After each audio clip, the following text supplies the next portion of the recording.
Assalamualaikum warahmatullahi wabarakatuh.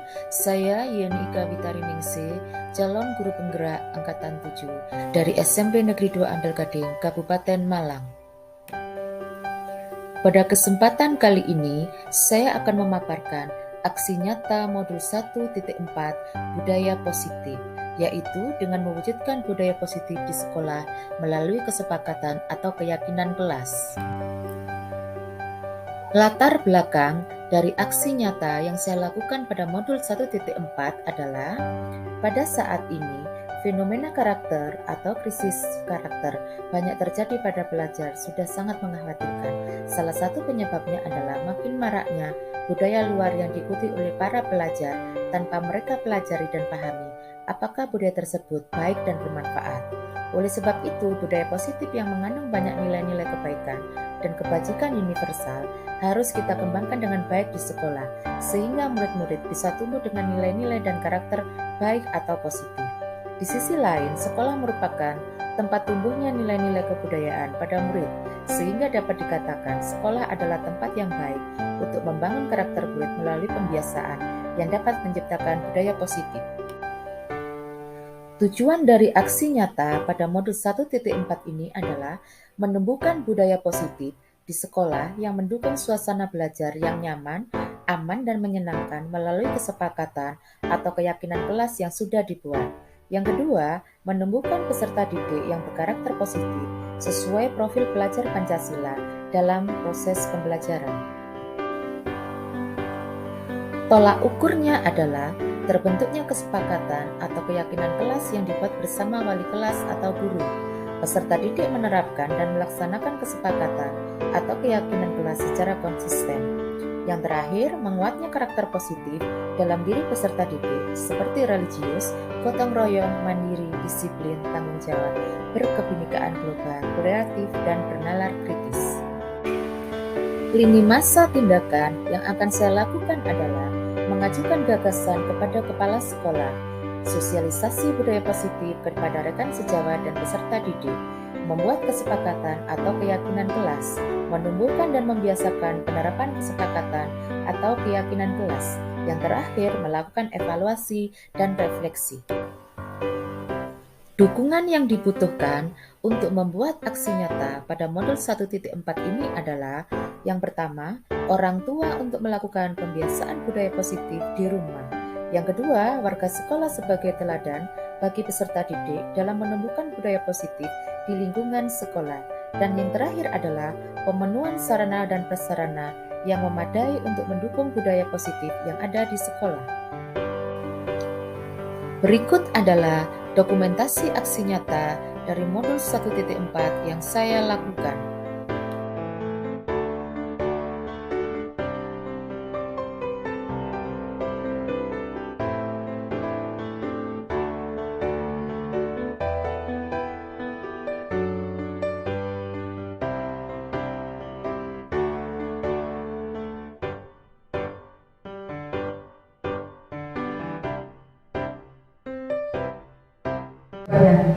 Assalamualaikum warahmatullahi wabarakatuh.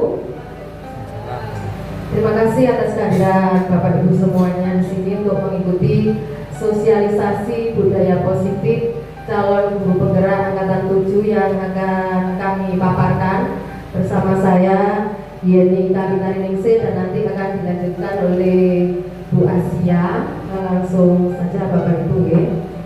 Tentang budaya positif ini adalah materi yang kita pelajari di modul 1.4 sebagai bagian dari kegiatan aksi nyata kami, yaitu bagaimana cara menerapkan budaya positif yang baik di sekolah.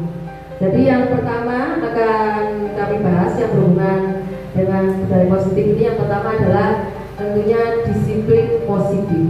Kemudian yang kedua, hukuman, penghargaan, dan restitusi. Yang ketiga, keyakinan kelas. Yang keempat, kebutuhan dasar manusia. Yang kelima, restitusi berupa 5 posisi kontrol kita sebagai seorang pendidik. Dan yang keenam adalah restitusi yaitu segitiga restitusi, bagaimana kita menangani anak yang bermasalah atau mendapatkan kendala di sekolah. Yang pertama yaitu disiplin positif. Nah, kita kalau mendengar kata disiplin ini, apa Bapak Ibu yang terngiang di kepala kita? Kalau kita dengan kata disiplin, kamu harus disiplin loh ya, gitu. Taat peraturan.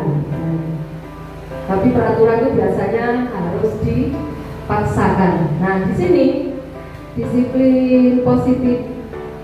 Kata disiplin itu dimaknai sebagai sesuatu yang harus dilakukan karena adanya kepatuhan. Kita cenderung menghubungkan kata itu dengan ketidaknyamanan. Ya, sebenarnya anak-anak nggak mau didisiplinkan. Makanya kadang anak-anak merasa tidak nyaman. Sedangkan Ki Hajar sendiri itu ya, Ki Hajar Dewantara menyatakan bahwa di mana ada kemerdekaan, disitulah harus ada disiplin yang kuat. Artinya ketika kita merasa merdeka, harus disertai dengan sikap disiplin. Jadi kita sendirilah yang mewajibkan sekeras-kerasnya untuk bisa berdisiplin diri. Artinya disiplin itu berasal dari diri sendiri yang berupa motivasi intrinsik yang ada dalam diri murid-murid kita. Sebagai pendidik, tujuan kita adalah menciptakan anak-anak yang memiliki disiplin diri, sehingga mereka bisa berperilaku dengan mengacu pada nilai-nilai kebajikan universal dan memiliki motivasi intrinsik bukan ekstrinsik. Nah, yang perlu kita ketahui adalah di sini nilai-nilai kebajikan universal yang seperti apa? Yaitu nilai-nilai kebajikan itu adalah berdasarkan Ki Hajar dan pakar Diane Gossen mengartikan disiplin itu sebagai bentuk kontrol diri, yaitu kontrol diri agar mendapat atau mencapai suatu tujuan yang mulia. Kalau guru kan jelas tujuannya untuk menuntut siswa. Kemudian prinsip-prinsip mulia itu harus dianut oleh seseorang. Itulah yang dinamakan dengan kebajikan universal. Kebajikan universal ini ada 6 Bapak Ibu dari penjelasannya. Ini ada 6. Yang pertama yang kita pelajari sekarang yaitu nilai-nilai kebajikan yang pertama dari P3, profil pelajar Pancasila. Kalau ini Bapak Ibu pasti sudah hafal semua. Beriman, bertakwa, bernalar kritis, berkebenaran global, berkembang kreatif. Nah, ini yang kita pelajari. Kemudian yang kedua dari Primary Years Program. Ini diharapkan sikap murid itu memiliki rasa toleransi, rasa hormat, integritas, mandiri, menghargai, antusias, empati, memiliki rasa keingintahuan yang tinggi, kreativitas, kerjasama, percaya diri, dan memiliki komitmen. Kemudian yang ketiga yaitu dari 9 pakar karakter atau Indonesian Heritage Foundation. Yang pertama, murid-murid itu harus memiliki cinta Tuhan dan segenap cintaannya, kemandirian, juga tanggung jawab, kejujuran, hormat dan santun, dermawan, suka menolong, gotong royong, percaya diri, ada kepemimpinan dan keadilan, kemudian baik dan rendah hati, memiliki toleransi dan kedamaian juga kesatuan. Kemudian selanjutnya berupa petunjuk seumur hidup dan keterampilan hidup. Ini dibagi 2. Yang pertama yaitu keterampilan hidup. Murid-murid itu harus dapat dipercaya, lurus hati, pendengar yang aktif, tidak merendahkan orang lain, dan memberikan yang terbaik bagi diri sendiri. Kemudian selanjutnya yang berupa petunjuk hidup, peduli, punya penalaran yang tinggi, bisa bekerja sama, keberanian, dan memiliki rasa keingintahuan, juga usaha, memiliki fleksibilitas, memiliki rasa berorganisasi, kesabaran, keteguhan hati, kehormatan, memiliki rasa humor, berinisiatif, pemecahan masalah, moral intelligence. Murid itu haruslah memiliki rasa empati, suara hati, kontrol diri, rasa hormat, kebaikan, toleransi, dan juga keadilan.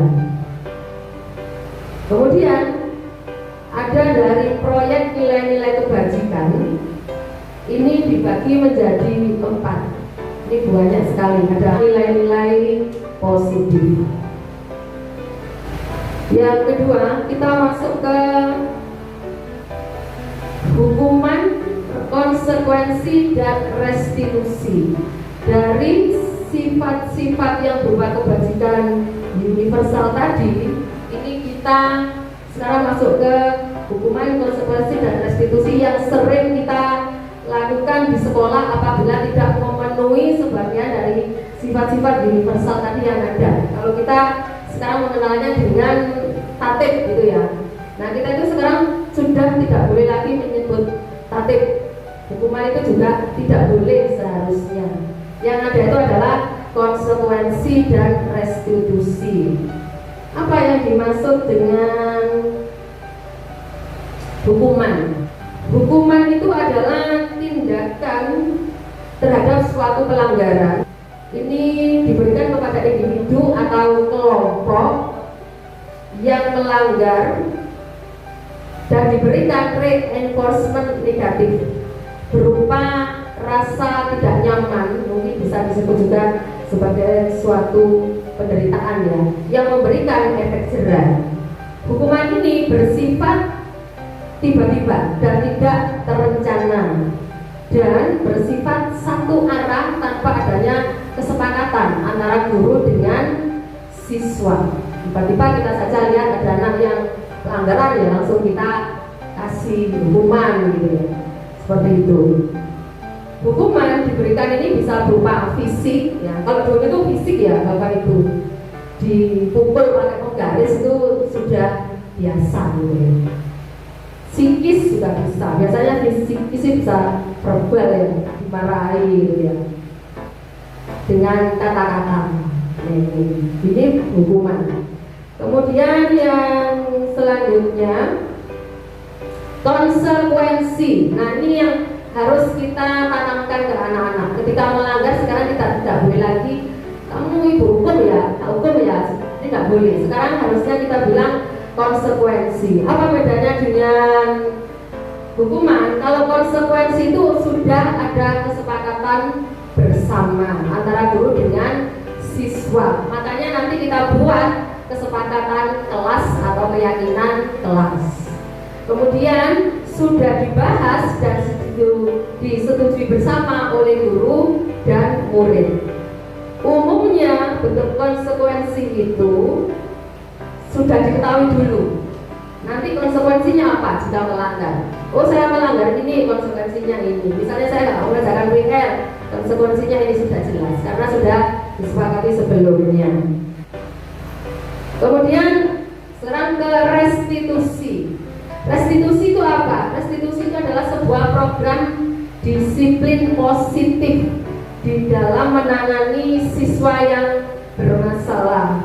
Proses menciptakan kondisi bagi murid untuk memperbaiki kesalahan mereka. Ini nanti ada segitiga restitusinya, nanti akan dijelaskan dengan Bu Asia.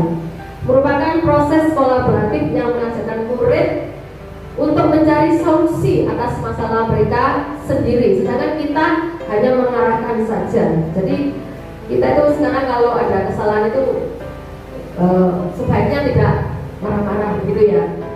Kemudian membantu murid berpikir tentang orang seperti apa yang mereka inginkan. Mereka itu sebenarnya ingin jadi apa sih? Ingin seperti apa? Semacam itu. Ini restitusinya. Kemudian di sini ada penghukuman atau hukuman yang tetapi yang dilakukan oleh sebuah penghargaan. Jadi penghargaan itu yang sering kita dapatkan Bapak Ibu mungkin ya, kita senang, itu adalah sebenarnya sebuah hukuman untuk kita. Karena di sini penghargaan itu masuk dalam hukuman. Kenapa? Ternyata dalam penghargaan itu ada beberapa efek negatif yang kita dapatkan. Antara lain memiliki pengaruh jangka panjang dan jangka pendek. Jadi kita memiliki pengaruh itu. Kalau kita sudah dikasih penghargaan ya sudah, kita merasa puas, merasa senang. Jadi apa-apa nanti kalau kita melakukan sesuatu mengharapkan penghargaan. Kemudian yang kedua, penghargaan itu dibilang hukuman karena merupakan suatu tindakan yang tidak efektif sama sekali.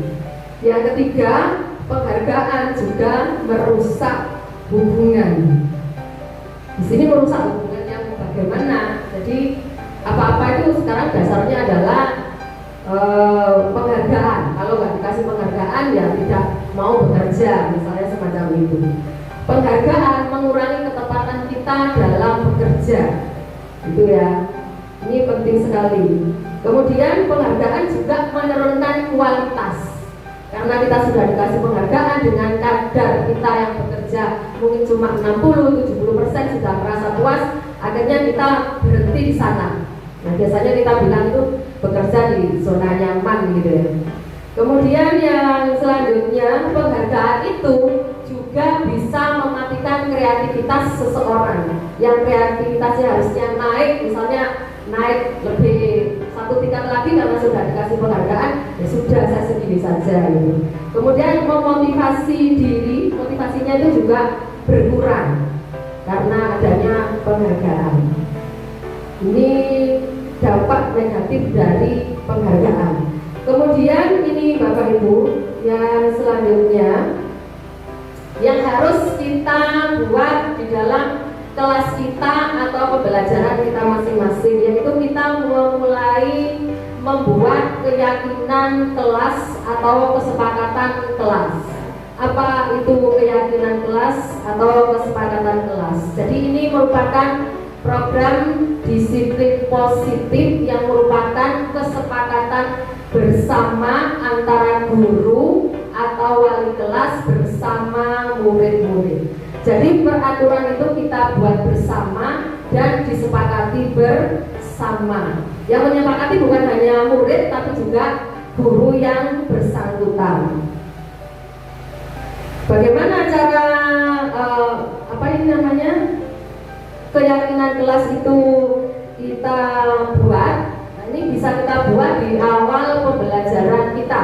Misalnya saya dulu mapel gitu ya. Saya buat kesepakatan mungkin 5 saja kesepakatan selama pembelajaran bahasa Inggris. Misalnya selama Bu Yani menerangkan, anak-anak seharusnya tidak dicatat, misalnya semacam itu kesepakatannya. Tidak keluar ke kamar mandi, misalnya kesepakatan semacam itu. Sedangkan keyakinan itu bersifat abstrak, mungkin lebih real peraturannya, lebih detail, tidak seperti yang ada di tatip siswa, dan lebih rinci, lebih konkret, lebih mengena ke anak-anak. Seperti kemarin yang saya buat di 9A itu salah satunya anak-anak tidak memanjangkan kuku, misalnya semacam itu. Tetapi di sini kalimatnya itu haruslah pernyataan-pernyataan yang universal, yang ada di nilai-nilai kebajikan tadi. Kemudian juga kalimatnya itu yang positif.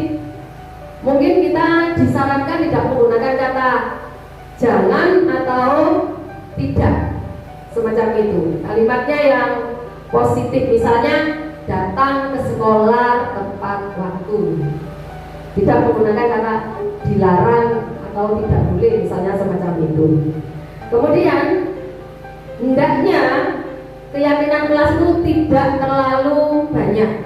Jadi yang sama kalimat dari anak-anak nanti kita jadikan satu, sehingga tidak terlalu banyak yang sulit untuk dihafalkan oleh anak-anak atau diingat dan dipahami oleh warga di kelas tersebut.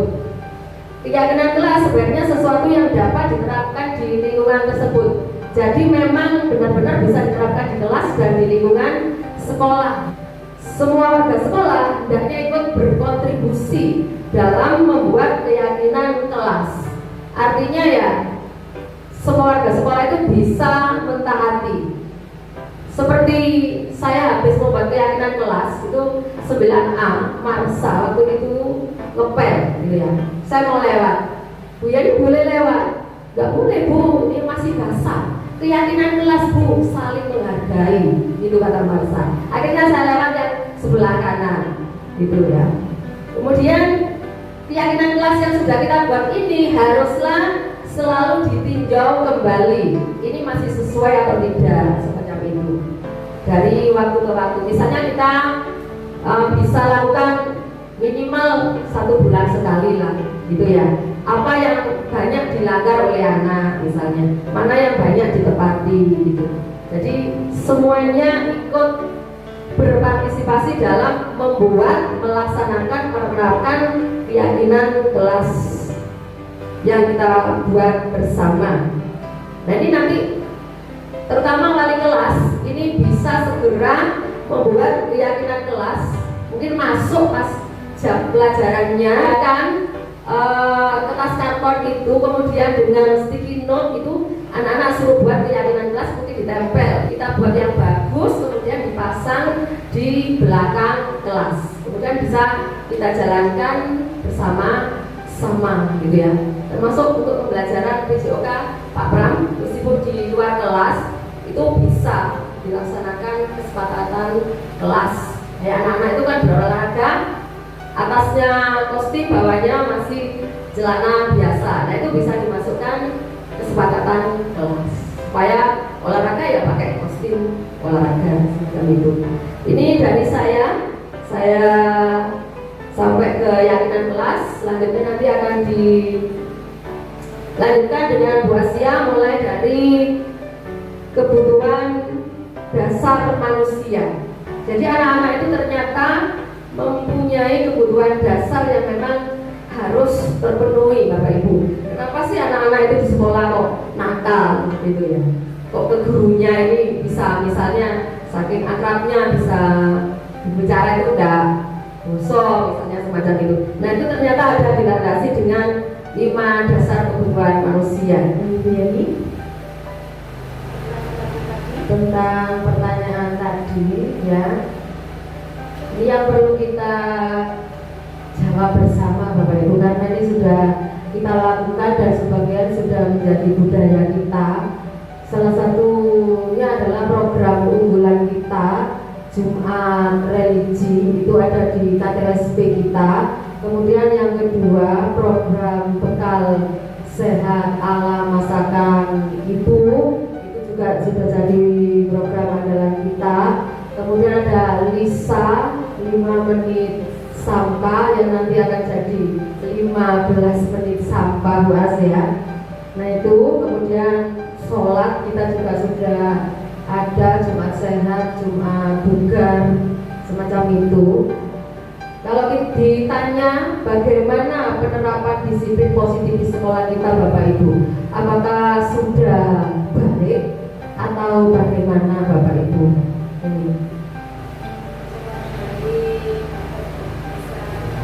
Jadi itu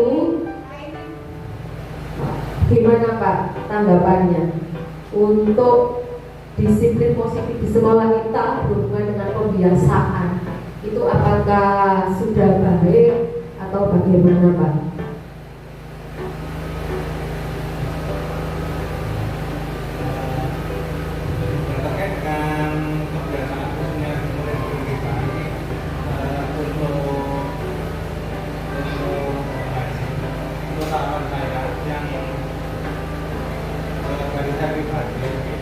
Iya Pak. Iya. Mulai dari masuk sampai pulang sudah menunjukkan perilaku yang sangat luar biasa. Terus itu berhubungan dengan yang nomor 3. Masih adakah hal yang perlu ditingkatkan dalam penerapan disiplin positif itu Bapak Ibu? Karena kita kan sudah baik dan kita tidak boleh stuck gitu ya, atau berhenti. Apa ada yang masih perlu ditingkatkan, harus ditingkatkan? Yang ditingkatkan dari segi bahasanya, dari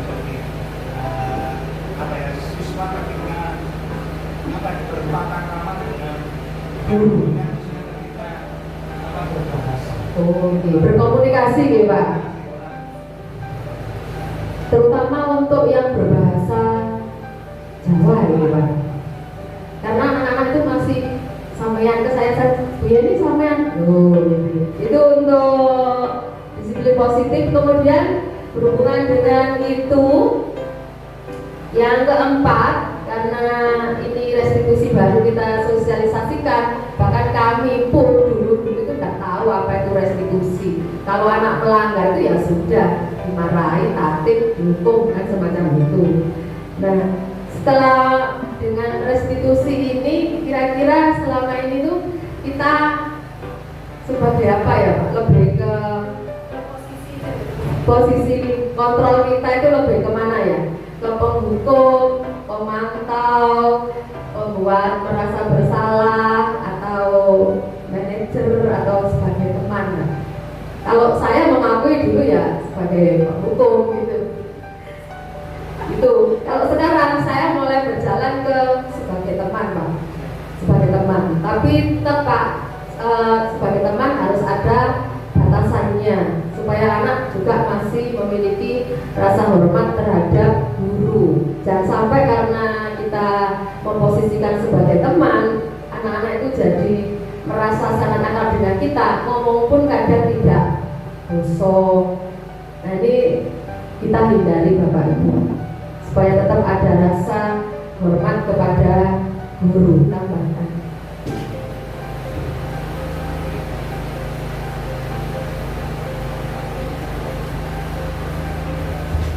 Terima kasih Bu Yeni dan Bu As yang telah banyak memberikan ilmunya kepada kita. Dari Bu Yeni dan Bu As ini ketika mengikuti pelatihan di CPB. Mari Bapak Ibu, kita mulai dari sekarang bagaimana memperlakukan anak-anak sekarang, anak-anak yang luar biasa, anak-anak yang hebat, tidak sama dengan zaman kita ketika kita sekolah. Anak-anak butuh sekali dukungan moral dari kita. Kalau kita itu memberi contoh berbudaya positif, maka anak-anak pun juga ikut berbudaya positif. Tadi yang ingin saya tambahkan, hanya keteladanan kita yang perlu kita tambahkan. Kalau anak-anak sudah mulai baik, kita harus lebih baik dari anak-anak. Itu saja yang bisa saya sampaikan. Monggo Bu As sama Bu Yeni bisa.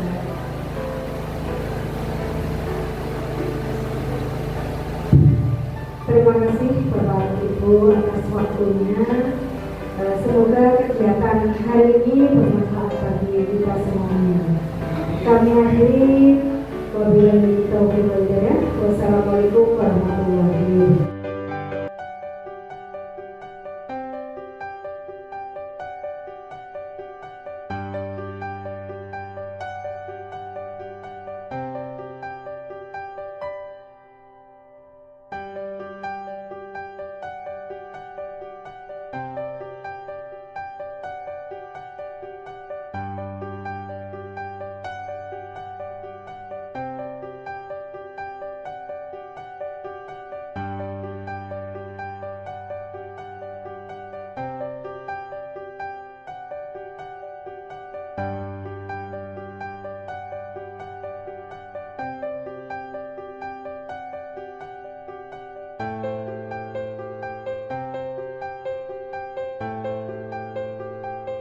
Assalamualaikum warahmatullahi wabarakatuh. Saya Bu Rika sebagai guru prakarya di SMP Negeri 2 Ampel Hadi. Hari ini saya sudah mengikuti sosialisasi tentang keyakinan kelas. Dengan adanya sosialisasi yang saya ikuti hari ini membantu saya dalam penanganan di kelas, lebih memudahkan saya ketika ada masalah di kelas. Terima kasih. Wassalamualaikum warahmatullahi wabarakatuh.